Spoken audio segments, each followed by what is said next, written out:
Hi అండి, నమస్తే. నేను శ్రీలత. ఈరోజు మనము పచ్చిమిర్చితోటి ఒక రెసిపీ చేసుకుందామండి. దీనికి మనకు కావలసిన పచ్చిమిర్చిలు ఏంటంటే, మనకు మిర్చి బజ్జీ సైజువి కొన్ని పచ్చిమిర్చి కావాలి, తర్వాత సన్నవి కూడా కొన్ని కావాలండి.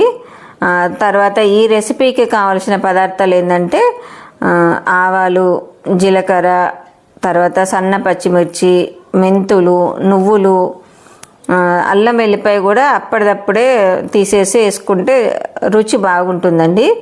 తర్వాత నిమ్మకాయ రసం అవసరం ఉంటుంది, ఉప్పు, ఎండు కారము. ఇవి దీనికి కావాల్సిన పదార్థాలండి.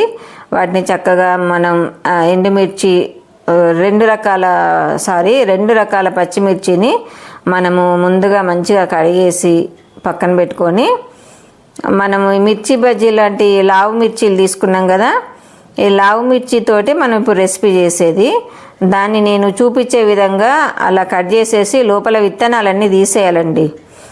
మొత్తం విత్తనాలు తీసేయాలి, ఎందుకంటే ఆ విత్తనాలతో మనకు ఆ మిర్చి తినలేనంత కారం కూడా ఉంటాయి కొన్ని మిర్చీలు.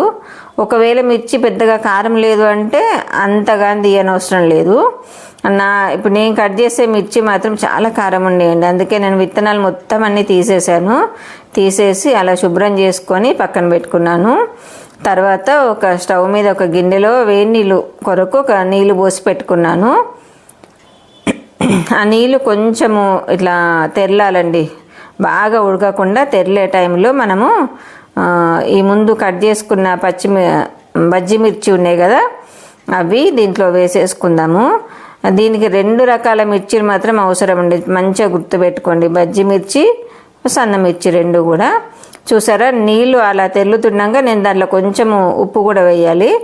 ఈ మన ముందు విత్తనాలు తీసుకున్న మిర్చి అంతా దాంట్లో వేసేసి కొంచెం ఒక సగం స్పూన్ అంత ఉప్పు వేసేసి దాన్ని ఒక్క తెల్లనియాలండి. అంతే, ఇక అంతకంటే బాగా కూడా ఉడకొద్దు.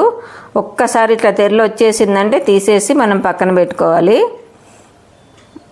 అంతే, ఆ విధంగా రాగానే తీసేసుకోవాలి. తర్వాత మనం వేరొక ప్యాన్ పెట్టుకొని దాంట్లో కొంచెము తగినంత ఒక స్పూన్ అంత ఆయిల్ వేసుకొని, మనము ముందుగా కట్ చేసి పెట్టుకున్న ఇవన్నీ ఉన్నాయి కదా, పచ్చిమిర్చి, తర్వాత జీలకర్ర, ఇలా ఇవన్నీ ధనియాలు 1 by 1 వేసుకుంటూ అన్నీ కూడా మనం మంచిగా ఫ్రై చేసుకోవాలండి. నూనె మట్టుకు అది సరిపోతుంది, ఒక స్పూన్ సరిపోతుంది.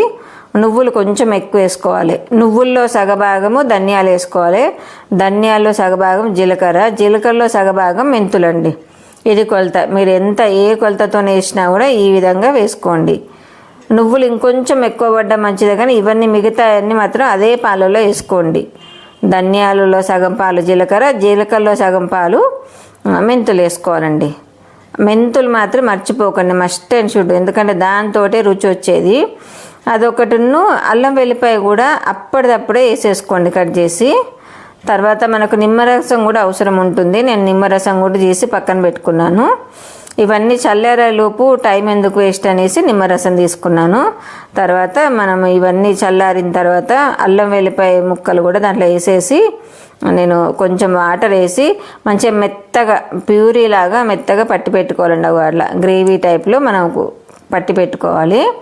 తర్వాత మళ్ళీ ఇప్పుడు నేను ఇవి వేయించిన మూకుట్లోనే మళ్ళీ కూరకు సరిపడ నూనె ఒక 2.5 స్పూన్లు నూనె వేసానండి. తర్వాత దాంట్లో పోపులు ఆవాలు, జీలకర్ర, మెంతులు, అలాగే పసుపు, ఇంగువ మాత్రం వేస్తే రుచి బాగుంటుంది.